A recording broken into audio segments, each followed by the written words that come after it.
Bismillahirrahmanirrahim. Urusan Masail, Fasul Masail Senin 17 Rabiul Tsani 1443 Hijriah 22 November 2021 Masehi. Masalah membaca taradhi untuk selain sahabat, membaca radhiyallahu ta'ala anhu untuk selain para sahabat.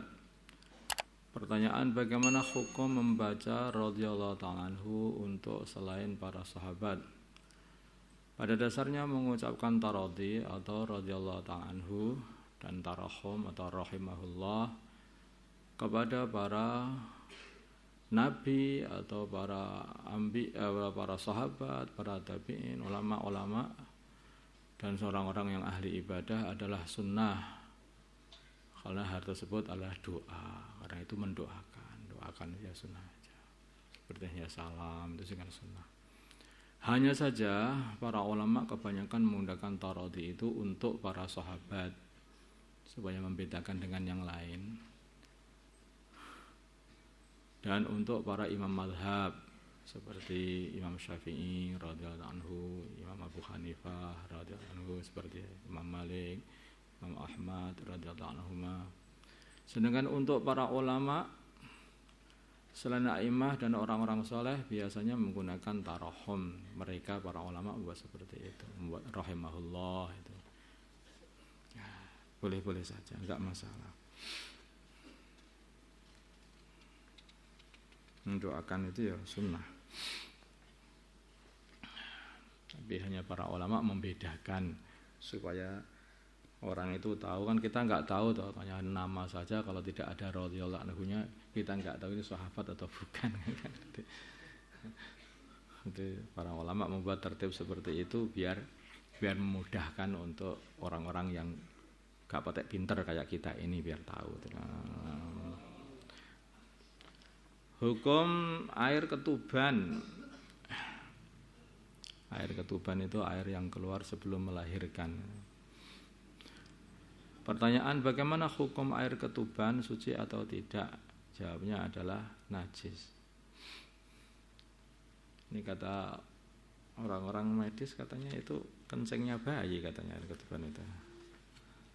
Tapi itu juga berfungsi untuk melindungi bayi dari benturan, sehingga bayi itu kan terselubung dengan air sehingga aman. Setelah itu. Dan itu juga nanti akan memudahkan proses kelahiran dan juga macam-macam, dan itu juga makanannya bayi juga. Banyak macam-macam manfaat dari air ketuban itu.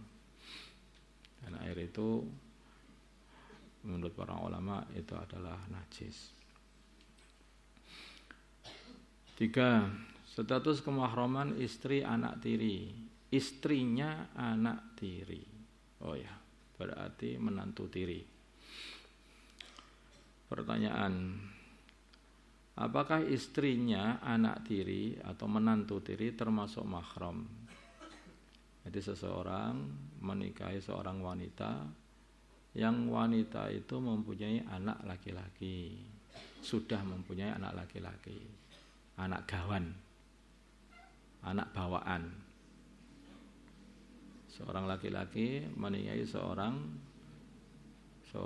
janda. Seorang laki-laki menikahi seorang janda yang sudah mempunyai anak laki-laki bawaan. Kemudian anak laki-laki itu nikah dengan seorang perempuan. Nah, perempuan ini, anak laki-laki tadi namanya anak tiri.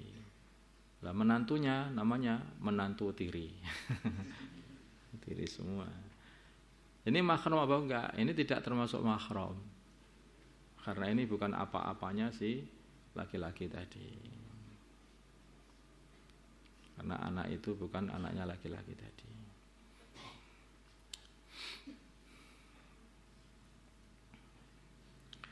Terus sekarang kalau menikahi mantan istrinya anak tiri, gimana itu?